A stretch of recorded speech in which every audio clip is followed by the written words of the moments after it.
toyebisi na ba combattant nyonso oyo baza en règle, c'est-à-dire oyo tobengana te po oyo tobengana bango baza na oyo tobengi RIP, c'est-à-dire retour interdit au pays.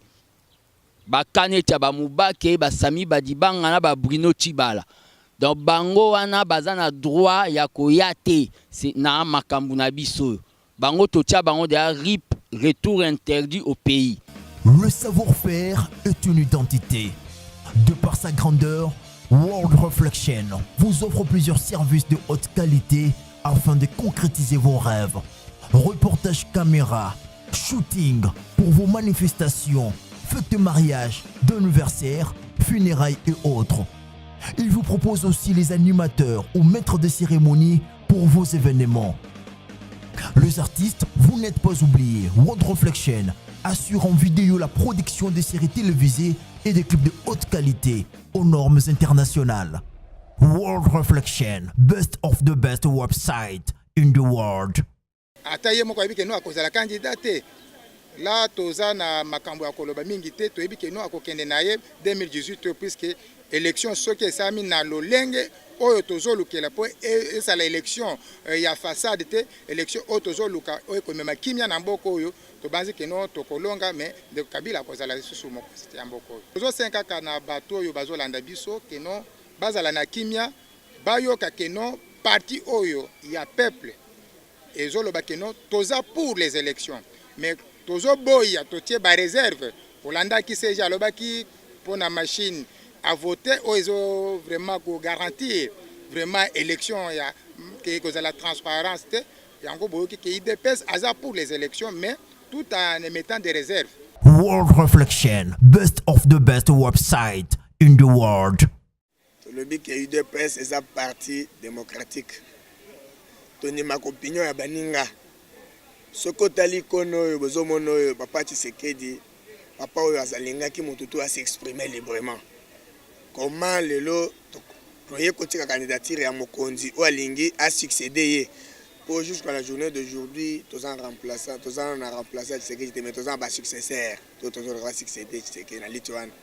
Yangonde toyeli lelo awa mais candidature ya quiconque na makambo ya présidentielle et tout consort wana IDPS to sakunate to yebi ke tozo s'organiser biso moko nano à l'interne ce que je sais que bakonzi na biso bakendo zo ba contact na baninga mosusu pona ko rendre litango vraiment normal parce que les élites et abaton zo sala lito ya ikono na biso papa Tshisekedi Mulumba.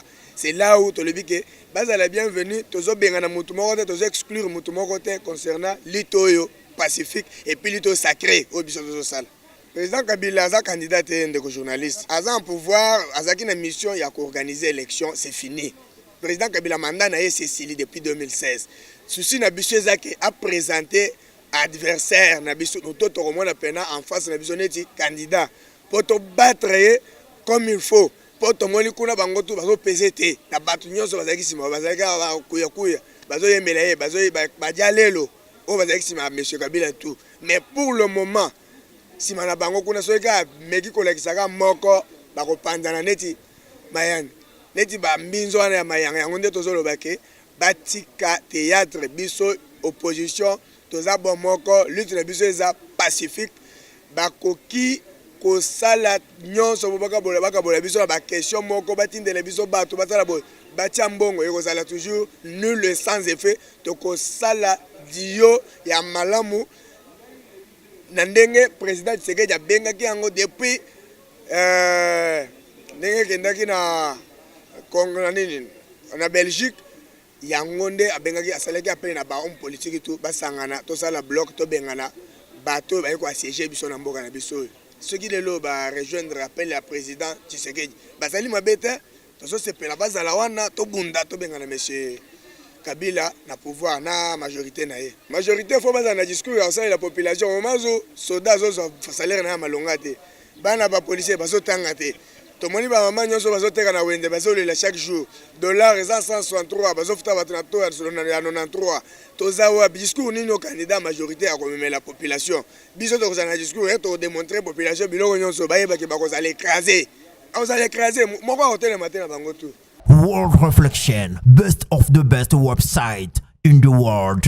L'essentiel et l'important est que IDPS, le parti historique, fille aînée de l'opposition, tous organisé deuxième congrès Nabiso, mais Yambalo est extraordinaire. Point Morco est à l'ordre du jour. Élection y a président. Binonio Soboebi qui est au perda qui donc les baobas d'Afrique Etienne Tshisekedi, il doit être remplacé. IDPS et qu'on démontrer dans le monde que c'est vraiment un parti démocratique, c'est pas un parti messianique. Donc IDPS ezo salisa congrès pour élire président. Toyebisi na ba combattant nyonso oyo baza en règle, c'est-à-dire oto bengana tepo oto bengana bango baza na oto bengi RIP, c'est-à-dire retour interdit au pays. Bakane tia ba mubake ba Sami Badibanga na ba Bruno Tshibala. Donc bango wana baza na droit ya koyate c'est na makambu na biso. Bango totia bango de RIP, retour interdit au pays. Donc ba combattant baza na règle ya ba cotisation, ba combattant oyo ba bunda pendant 20 ans baza na expérience ya université ya Etienne Tshisekedi, ba koki ko postuler. Ba candidat jusque là selon bonne information na commission auto sali d'adhoc en rapport na l'élection, ba candidat baza misatu. Na ba candidat ba misatu tozali na David Mukeba oyo azalaki aza vice-président ya Ligue des Jeunes, tozana na professeur Chilombo yé pas un combattant au babanda kobenga Petit Tshisekedi, tozana Félix Tshisekedi Fati. Na IDPS na moment tozoloba na élection tozo kende avec maturité politique tozana pendant 36 ans tomelisa mutu le kaete, c'est-à-dire mutu nyonso aza candidat il fallait ka apesa biso programme na ye ndenge nini akosala renaissance à parti, ndenge nini akosala ete tokoka ko chasser M. Kabila pendenge nini akosala ke l'IDPS koka ko gagner l'élection. Donc to sengi na batuke na ba combattant nyonso bakoka ko soutenir biso pour na organisation ya moziki te ndenge ezoleka leka na ndenge lekaki, mais pour la organisation il y a un congrès, donc na sens propre ya congrès tellement que ben invité ba ozale belé pour na mambo etali ba enjeu politique o etali ba mambo ya ba alliance ezo salama tant que secrétaire national en charge de mobilisation IDPS et combattant nazolo baboye IDPS e kotika ko sala jamais alliance na ba parti ya papa maman mwana. Et IDPS est aussi jamais que ça l'alliance n'a pas parti à émission télévisée. IDPS est aussi l'alliance n'a pas parti au na base moko et na assise populaire et eza représenté. Donc déjà to ça l'alliance. Pour na mambo polémique salamaki entre le secrétaire général na président du rassemblement Félix Tshisekedi, nous ne sommes pas un parti politique oyo contradiction et raté. Donc les années mutasimbi fimbu non. Biso IDPS contradiction ou le choc des idées jaillit la lumière. Oh bomona kiwana singa famille et bendanaka et katanarate Jean-Marc Kaboun na Félix Tshisekedi ba na mission ya komema peuple ya Congo particulièrement ba combattant IDPS na Kana. Qu'on polémique pas. Donc ba tuba zwango te keneti problème ou ezana kati ya IDPS Bazaini Bakutana samedi, donc Tozana Biso en super forme. Donc il n'y a pas un problème. Dans un parti démocratique, il doit y avoir des courants de pensée. Pero Seja Lobaki, ils ont tout simplement qu'on rappelait à M. Kamere, ou des fois, bah, démarche né Zalaka, aller-retour, wana. Donc il fallait que na IDPS, Toza éveillé. Pe toza prudent na marambwana to permettre lui sous-souter pour cette fois-ci toza la poignarder dans le dos. Donc tozo senga mobilisation nyonso ya ba combattant na cadre que l'élection zoya dans quelques jours IDPS a kotia machine électorale pour na koyeba nini nous devons contrecarrer M. Kabila avec son lieutenant Nanga Oyo. Déjà IDPS au moment batumsu ba lobe la machine soki ya voté au biso to benga machine à voler déjà IDPS a kangaka carte ya mwana 7 ans oyo Donc tozola kisango déjà que mais c'est nanga déjà pour na biso IDPS tozalaka na biso na confiance na été. Au lieu d'être la CENI, organe d'appui à la démocratie, yé azali organe d'appui au glissement. C'est-à-dire quand bozomon eza pikmete eza mwana ya 7 ans donc mais c'est nanga asa sala auto benga bourrage de liste pour basala babimisa candidat ya bango ya majorité.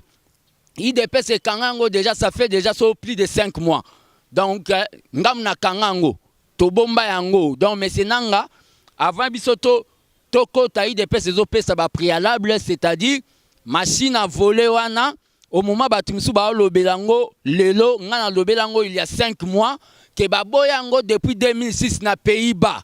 Mais na payo toza soki na 85% ya batu batanga te, bato bayebi ko sala même téléphone Android te, yo ya komemela bango makambo ba machine à voter, pe bato yango ba kozala na machine à voter wana combien po bolakisaka bango na yebite so élection ngo kosala une semaine.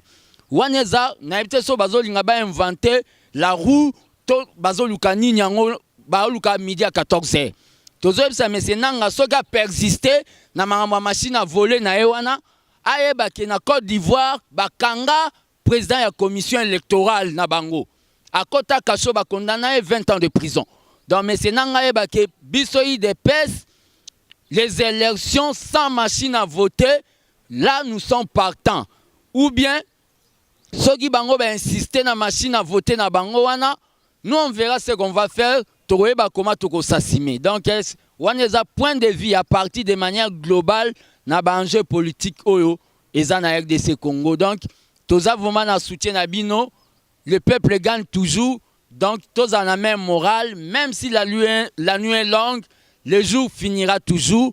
Kabila a na mitema ba Congolais te, Kabila a na légitimité te, aza président te, avant dit comme une junte militaire. Un pouvoir qui veut nous amener dans des élections de farce antidémocratiques. Je dis et je vous remercie. Le savoir-faire est une identité. De par sa grandeur, World Reflection vous offre plusieurs services de haute qualité afin de concrétiser vos rêves.